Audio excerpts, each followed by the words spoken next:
जोशीमठ आपदा पर बोले सीएम धामी, प्रभावित क्षेत्रों से लोगों को किया जा रहा शिफ्ट, प्राकृतिक आपदा को देखते हुए सरकार ले रही फैसले।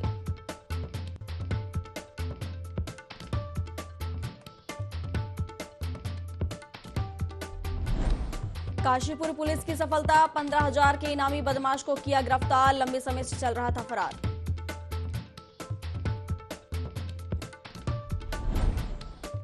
नेपाल सीमा से लगे कायल गांव के लोगों ने सड़क की मांग को लेकर किया प्रदर्शन, आज भी कई किलोमीटर पैदल चलने को मजबूर ग्रामीण, जिम्मेदार नहीं ले रहे सुध।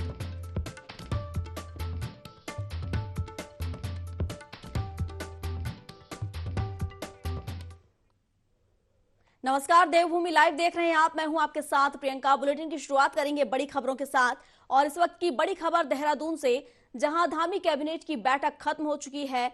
कैबिनेट बैठक में जोशीमठ को लेकर चर्चा हुई है और जोशीमठ में राहत पैकेज पर कैबिनेट ने मुहर लगा दी है।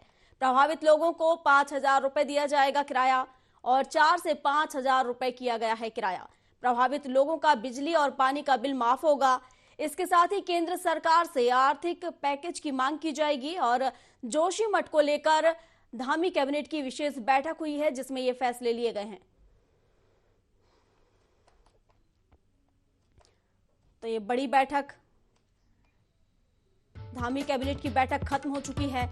कई बड़े फैसले इस बैठक में लिए गए हैं, जहां जोशीमठ में जिस तरह के हालात देखने को मिल रहे हैं उसको लेकर बड़े फैसले आज इस बैठक में लिए गए हैं, जिसमें जोशीमठ में राहत पैकेज पर कैबिनेट ने मुहर लगा दी है और प्रभावित लोगों को 5,000 रुपए दिया जाएगा। इसके साथ ही 4 से 5,000 रुपए किराया किया गया है और प्रभावित लोगों का बिजली और पानी का बिल अब माफ होगा। हालांकि केंद्र सरकार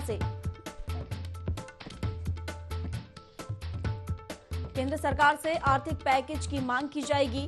जोशीमठ को लेकर हुई धामी कैबिनेट की विशेष बैठक में यह फैसला लिया गया है। अगर जोशीमठ के हालात की बात करें तो बेकाबू हो चुके हैं और जिस तरीके से लोगों की स्थिति वहां नजर आ रही है, काफी दयनीय स्थिति में लोग वहां रह रहे हैं और लगातार भू धसाव के चलते लोगों की परेशानियां बढ़ती चली जा रही हैं और अब उसको लेकर जिस तरीके से प्रशासन ने उस एरिया को खाली करने के आदेश दे दिए हैं, वो एरिया खाली करवाया जा रहा है और इसी के साथ जोशीमठ में जो पीड़ित हैं उनको लेकर राहत पैकेज पर अब कैबिनेट में मुहर लग गई है।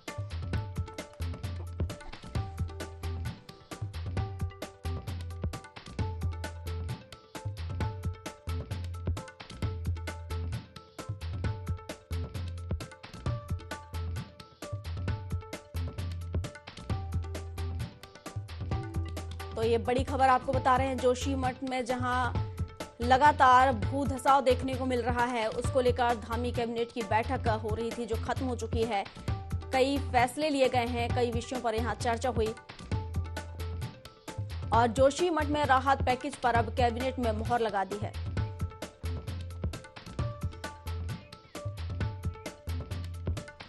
और इस पर विस्तार से जानकारी के साथ फोन लाइन पर आकाश हमारे सहयोगी हमारे साथ जुड़े हुए हैं। आकाश, जिस तरीके से जोशीमठ में हालात बने हुए हैं उसको देखते हुए धामी कैबिनेट की जो बैठक थी वो अब खत्म हो चुकी है, कई फैसले इस बैठक में लिए गए हैं। देखिए, बिल्कुल जिस तरह के साथ धामी कैबिनेट की बैठक थी उसका पूरा फोकस कहीं ना कहीं जोशीमठ में जो आपदा आई है उसको लेकर रखा गया था और विशेष ये कैबिनेट जो है जोशीमठ को लेकर के बुलाई गई थी, जिसमें तमाम जो बिंदु हैं उस पर एक तरीके से कैबिनेट ने अपनी मोहर लगाई है, जिसमें ये तय किया गया है कि जो राहत पैकेज है उसमें उस पर जो है सरकार ने जो है आज कैबिनेट की मोहर लगा दी है, जिसमें अगर हम बात करें तो सरकार ने घोषणा की थी कि 1.5 लाख रुपए प्रति परिवार को जो है अंतरिम सहायता दी जाएगी। उसके लिए बकायदा 45 करोड़ का जो बजट है उस पर एक तरीके से मोहर लगाई गई है। दूसरी तरफ अगर हम बात करें तो लगातार ये सवाल उठ रहे थे कि जो किराया है, यानी कि सरकार ने तय किया था कि जो प्रभावित लोग हैं वो अगर किराए के घर पर रहना चाहते हैं तो उनको 4,000 रुपये महीना जो है किराया दिया जाएगा 6 महीने तक के लिए, जिसमें ये तय किया गया है कि उस 4,000 किराए को 5,000 कर दिया गया है। तो 1,000 रुपये सरकार ने उसमें बढ़ाया है। साथ ही साथ ये भी तय किया गया है कि जो रिलीफ कैंप में जो लोग रह रहे हैं उनके लिए भी बाकायदा तमाम चीजों को लेकर निर्धारित किया गया है। या तो वो एक तरीके से जी आकाश,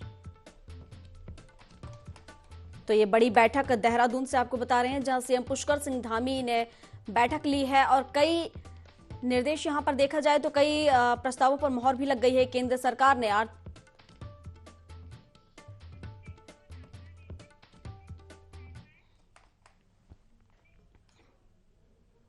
खबरों में आगे बढ़ते हैं और देहरादून से एक और बड़ी खबर आपको बता देते हैं जहां सीएम पुष्कर सिंह धामी का बयान सामने आया है। जोशीमठ आपदा पर बोले हैं सीएम धामी, प्रभावित क्षेत्र से लोगों को शिफ्ट कर रहे हैं। अब तक 90 परिवार शिफ्ट किए गए हैं। अंतरिम राहत के तौर पर 1.5 लाख रुपए दिए जा रहे हैं। प्राकृतिक आपदा को देखते हुए फैसले ले रहे हैं और प्लान बना रहे हैं। तो ये बड़ी खबर देहरादून से जहां सीएम धामी का जोशीमठ को लेकर बयान सामने आया है। उन्होंने कहा है कि जोशीमठ आपदा पर लगातार प्लान बनाए जा रहे हैं और प्रभावित क्षेत्र से लोगों को शिफ्ट किया जा रहा है और अब तक करीब 90 परिवार शिफ्ट किए जा चुके हैं। अंतरिम राहत के तौर पर 1.5 लाख रुपए दिए जा रहे हैं और प्राकृतिक आपदा को देखते हुए फैसले लिए जा रहे हैं और प्लान भी बनाए जा रहे हैं। तो जोशीमठ की स्थिति जिस तरीके से अभी दिख रही है और जिस तरीके से लोग परेशान नजर आ रहे हैं, उनकी जो पीड़ा है उसे बयां कर पाना काफी मुश्किल है, क्योंकि जिस तरीके से उनके घरों में दरारें पड़ रही हैं और इतने सालों से पाई पूंजी जोड़कर जिस तरीके से उन्होंने अपना आशियाना बनाया और अब वो आशियाना छिन रहा है, कहीं ना कहीं इसको लेकर दुख है उन लोगों में और लगातार भू धसाव की स्थिति जोशीमठ में देखने को मिल रही है। और इस पर विस्तार से जानकारी के साथ फोन लाइन पर आकाश हमारे सहयोगी जुड़ चुके हैं। आकाश, जोशीमठ की स्थिति से हर कोई रूबरू है, जिस तरीके से वहां के हालात बने हुए हैं और जिस तरीके से पाई जोड़कर लोगों ने अपना आशियाना बनाया था, अब वो आशियाना उनसे छिनने जा रहा है और इसको लेकर सीएम पुष्कर सिंह धामी ने भी बयान दिया है। उन्होंने कहा है कि लोगों की अगर देखा जाए तो जो जिंदगी है वो ज्यादा जरूरी है और 90 परिवार अब तक शिफ्ट किए जा चुके हैं। मुख्यमंत्री 2 दिन से जो है जोशीमठ में थे और तमाम राहत और बचाव कार्यों को उन्होंने बारीकी से देखा और किस तरीके से जो वहाँ पे प्रभावित परिवार है उनसे भी मुख्यमंत्री ने बातचीत की थी। और यही वजह है कि तकरीबन 700 से अधिक ऐसे घर है जिनको चिन्हित किया गया, जिनमें दरारें एक तरीके देखने को मिली जो खतरे के जद में आए हैं। उसमें से तकरीबन 90 जो परिवार के जो लोग हैं उनको जो है शिफ्ट कर दिया गया है, सुरक्षित स्थानों पर पहुंचाया गया है। बाकी सभी लोगों को राहत कैंप में जो है रखा गया है। और ऐसे में कह सकते हैं कि मुख्यमंत्री की सीधे तौर पर एक कोशिश है कि सरकार इस समय प्रभावित परिवारों के साथ खड़ी हुई है। कोशिश यही है कि कोई जनहानि ना हो। ऐसे में सभी परिवार के जो लोग यानी कि जो जोशीमठ में रहने वाले जो लोग हैं, जो डेंजर में आ रहे हैं, उन्हें सुरक्षित स्थानों पर पहुंचाया जा सके। निश्चित तौर पर कहीं ना कहीं एक कह सकते हैं कि लगाव कहीं ना कहीं रहता है। जो काफी लंबे समय से व्यक्ति जिस जगह पर रह रहा हो उसको कहीं ना कहीं जगह से काफी लगाव भी होता है। लेकिन कोशिश यही है कि उस खतरे की जद में कोई भी ना रहे। तो ऐसे में तमाम जो लोग हैं सुरक्षित स्थानों पर पहुंचाया जा रहा है, शिफ्ट किया जा रहा है। बाकायदा सरकार की तरफ से तमाम सहायता उनको दी जा रही है। बाकायदा जो 1.5 लाख रुपए देने की घोषणा कहीं ना कहीं की गई थी अंतरिम सहायता के तौर पर, उसके चेक भी जो है लोगों के परिवारों के जो चेक है वो कहीं ना कहीं कल वितरित भी किए गए थे। कई लोगों के खातों पर जो है वो पैसे डाले गए हैं। तो कह सकते हैं कि कोशिश यही है कि सामान्य स्तर पर जो है ये जिंदगी किस तरीके से अपनी गुजर बसर कर सकते हैं, उसको लेकर सरकार काम कर रही है। बाकायदा 5 ऐसी जगह है जो जोशीमठ के आसपास की है, जिसको चिन्हित प्रशासन की तरफ से किया गया है, जिस पर कहीं ना कहीं सर्वे कराया जा रहा है कि अगर वहाँ पर जमीन ठीक रहती है या फिर किसी तरह की परेशानी वहाँ पर नहीं होती है तो इन लोगों को वहाँ पर शिफ्ट करने की भी बातें सामने आ रही है। तो कोशिश कहीं ना कहीं सरकार की यही है कि इस समय प्रभावित परिवारों को अधिक से अधिक सहायता पहुंचाई जा सके और उन्हें सुरक्षित रखा जा सके। और कह सकते हैं कि सुरक्षित के साथ साथ कहीं ना कहीं कोशिश सरकार की, सरकार उनके साथ खड़ी है और यही कहीं ना कहीं भरोसा पिछले 2 दिन से मुख्यमंत्री ने जोशीमठ में भी लोगों को दिलाया है और जो कहीं ना कहीं कुछ लोगों के अंदर एक तरह के संशय था, उस संशय को भी दूर करने की कोशिश की गई है। बिल्कुल आकाश, ये प्राकृतिक आपदा है लेकिन फिर भी सरकार कहीं ना कहीं कोशिश कर रही है कि सभी लोगों को सुरक्षित निकाला जा सके और उन्हें कोई परेशानी भी ना हो। इसके लिए भी कई प्लान सरकार के द्वारा तैयार किए जा रहे हैं। आप बने रहिए, एक और खबर पर आपसे अपडेट लूंगी। तो खबरों में आगे बढ़ते हैं और एक और बड़ी खबर से आपको रूबरू करा देते हैं, जो कि देहरादून से है, जहां सीएम पुष्कर सिंह धामी का बयान सामने आया है और पटवारी भर्ती परीक्षा पेपर लीक मामले में सीएम धामी ने कहा है एसटीएफ ने 4 लोगों को गिरफ्तार किया है और आगे भी इस मामले पर छानबीन की जा रही है। पेपर भर्ती लीक में और भी कई बड़ी कार्रवाई होगी, किसी तरह की गड़बड़ी बर्दाश्त नहीं की जाएगी। तो सीएम धामी का बयान पटवारी परीक्षा को लेकर, जिस तरीके से पटवारी परीक्षा के जो पेपर लीक हुए हैं उसको लेकर नाराजगी उन्होंने बताई है। और हमारे साथ आकाश लगातार बने हुए हैं फोन लाइन पर, आकाश से जान लेते हैं। आकाश, पटवारी भर्ती परीक्षा में जो पेपर लीक हुआ था, जो गड़बड़ियां पाई गई हैं, उसको लेकर अब सीएम धामी सख्त हैं। बिल्कुल सख्त भी है और यही वजह है कि जिस तरीके से संडे को ये पेपर हुआ था उसके बाद ये खबर सामने आई कि ये पेपर भी लीक हुआ है। उसके बाद से कहीं ना कहीं जो एसटीएफ की बड़ी कार्रवाई देखने को मिली, 4 लोगों को इसमें गिरफ्तार भी किया गया है, आगे भी छानबीन इसमें की जा रही है।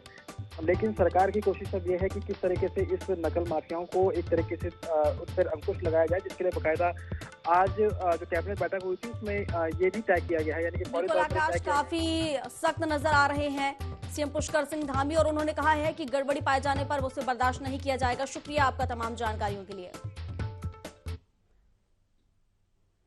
देहरादून से खबर आपको बता देते हैं, पुष्कर सिंह धामी कैबिनेट की बैठक में फैसला आया है और भारत सरकार को 1 सप्ताह के भीतर संभावित मांग भेजी जाएगी। विस्थापित परिवारों को जीवन बसर के लिए 2 लोगों को मनरेगा के नियम अनुसार दी जाएगी मंजूरी।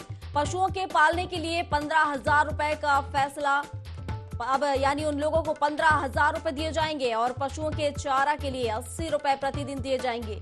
बिजली पानी के बिल नवंबर माह से अगले 6 महीने के लिए माफ किए जाएंगे और बैंक लोन को लेकर सरकार जांच करेगी।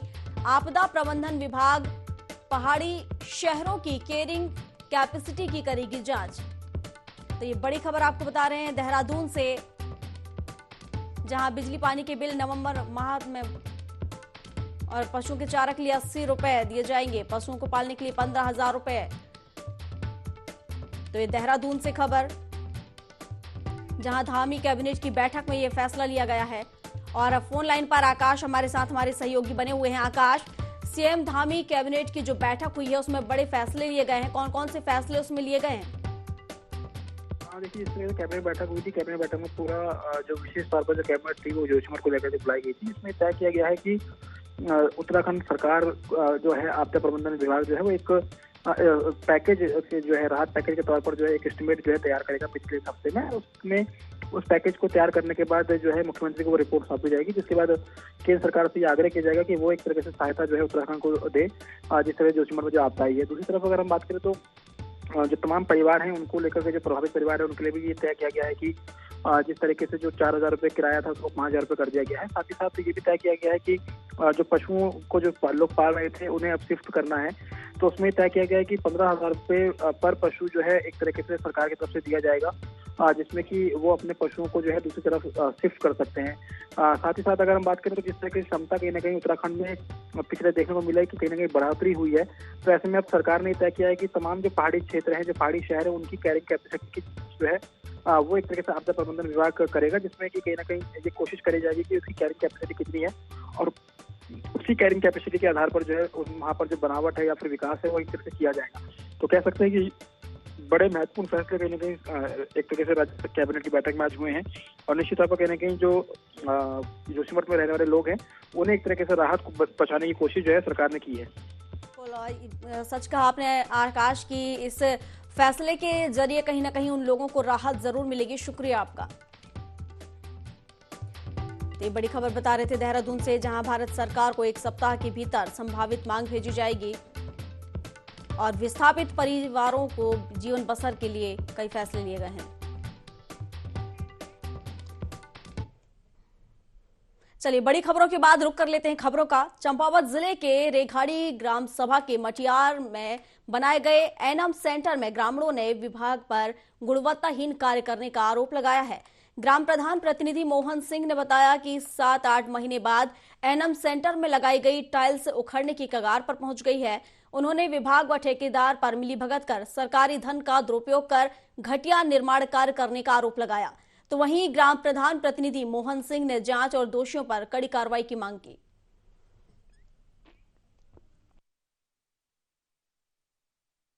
पंचायत रेघाड़ी की एनएम सेंटर में जन आरोग्य समिति की एक बैठक आहूत की गई, जिसमें ग्राम प्रधान प्रतिनिधि के द्वारा भाग लिया गया। वह विभागीय एएनएम फार्मासिस्टों के द्वारा मुझे यहां आमंत्रित किया गया, जिसमें 7-8 माह पहले यहाँ पर एक कार्य किया गया। ठेकेदार के द्वारा टाइल लगाई गई हैं, जो कि गुणवत्तापूर्वक गलत हुआ है कार्य। एक टाइल को हिलाने पर अगर एक टाइल में हाथ लग जाए तो पूरे दीवार की टाइलें हिल रही हैं, जो कि गुणवत्ता के अनुसार कार्य गलत हुआ है।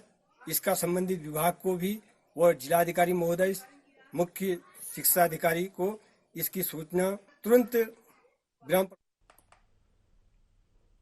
खबरों में आगे बढ़ते हैं और खबर काशीपुर से है, जहां वरिष्ठ पुलिस अधीक्षक मंजूनाथ टीसी के निर्देश पर वांछित इनामी बदमाशों को पकड़ने के लिए अभियान चलाया जा रहा है। अपर पुलिस अधीक्षक अभय प्रताप सिंह और सीओ वंदना वर्मा ने संयुक्त रूप से पुलिस टीम का गठन किया और आखिरी बचे इनामी बदमाश को चेकिंग के दौरान धर दबोचा। पकड़ा गया आरोपी दिलशाद पर 15,000 का इनाम रखा गया था, जिसे पुलिस ने गिरफ्तार कर न्यायालय में पेश किया है। बता दें, आरोपी पशु चोरी का काम करता था। वह रुड़की में पहचान छिपाकर पुताई का काम कर रहा था।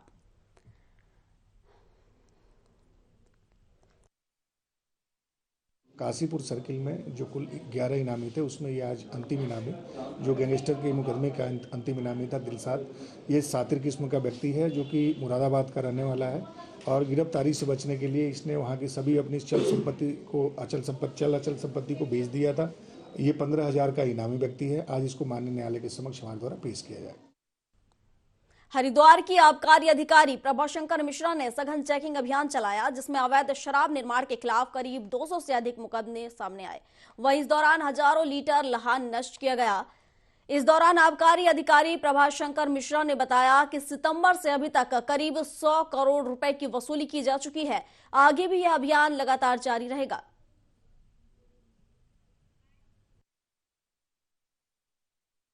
विरुद्ध एक सघन अभियान पूरे जनपद में आबकारी विभाग चला रहा है और हमने माह सितंबर से लेके जब से घटना घटी है तब से अभी तक हमने 200 से अधिक मुकदमे किए हैं और हजारों लीटर कच्ची शराब, कई हजार कुंटल जो है लहन और कम से कम 200 से अधिक भट्टियां तोड़ी जा चुकी हैं। दिनों रात कार्रवाई चल रही है।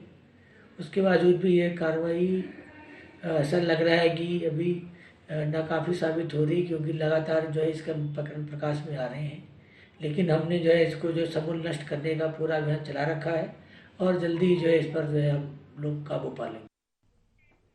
खबरों में आगे बढ़ते हैं। लोहाघाट के कायल गांव के ग्रामीण आज भी सड़क सुविधाओं से दूर नजर आ रहे हैं, जिस वजह से ग्रामीणों को 7 से 8 किलोमीटर पैदल चलकर जाना पड़ता है, जिसको लेकर ग्रामीणों ने जल्द से जल्द निर्माण कार्य शुरू कराने की मांग की है, जिसके लिए लोक निर्माण विभाग के खिलाफ प्रदर्शन भी किया।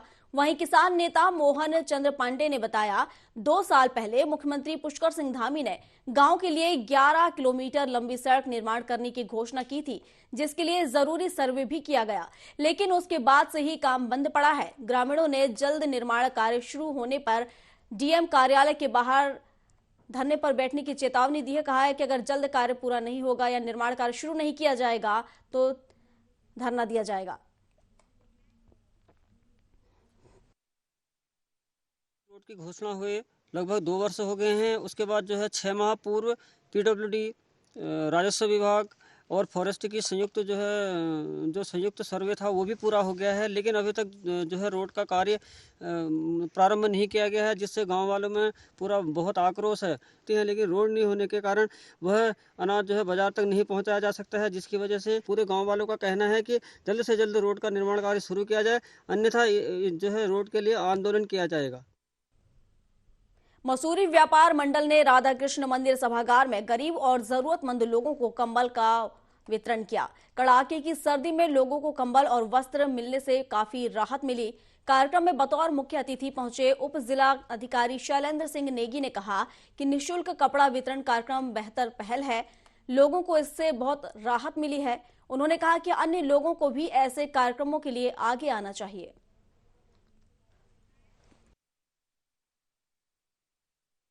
एक गर्म कपड़ा हर एक जरूरतमंद व्यक्ति को मिले और उसके तहत आज हमारे द्वारा कंबल, टोपियाँ, गरम जैकेट, गरम कपड़े, इसमें कुछ कपड़े पुराने थे जो कि हमने मसूरी की जनता का व्यवहार करते हुए उन्होंने हमें दिए और ये काफ़ी कपड़े, करीब 70% कपड़ा नया था। सारे कंबल नए लाए गए, लोगों को बुलाया गया, लोगों दी गई और हमें बड़ा ही अफसोस भी है और खुशी भी है। अफसोस इस बात का कि मसूरी में आज इतने ज़रूरतमंद लोग हैं जिनको इतने कंबल और इतने शर्टों की आवश्यकता है कि आज भीड़ इतनी ज़्यादा हो गई कि हम संभाल नहीं पाए और खुशी इस बात की कि मसूरी जनता ने हमारी संस्था पर विश्वास करते हुए वो आज आए और बड़े प्यार के अच्छे सुंदर माहौल में हमारे साथ हमारे कार्यक्रम का आनंद लिया और कंबल, टोपियाँ, स्वेटर, जैकेट, लेडीज सूट इत्यादि ले गए। हमारा जो है निःशुल्क जो है कपड़ा वितरण रखा गया है और अच्छी पहल है इसमें कि क्योंकि इस समय शीतकाल चल रहा है और कुछ लोगों के पास गर्म कपड़े नहीं होते हैं, कंबल नहीं होते हैं, तो उनके द्वारा अपने प्रयासों से ये किया गया है और जिसमें मैं भी शामिल हुआ था और लोगों को वितरित किया गया है। अच्छा लग रहा है, लोगों को भी जो हमने फीडबैक लिया है उनको काफ़ी खुशी। आगे बढ़ते हैं। सीएम पुष्कर सिंह धामी का बयान सामने आया है, जहां उन्होंने जोशीमठ आपदा पर कहा है कि प्रभावित क्षेत्र के लोगों को शिफ्ट कर रहे हैं। अब तक 90 परिवार शिफ्ट किए गए हैं। अंतरिम राहत के तौर पर 1.5 लाख रुपए दिए जा रहे हैं। प्राकृतिक आपदा को देखते हुए फैसले ले रहे हैं और प्लान बना रहे हैं। जो प्रभावित क्षेत्र है और जो ज़्यादा प्रभावित लोग हैं उन सभी को उस क्षेत्र से शिफ्ट कर रहे हैं और शिफ्ट किया गया है। लगभग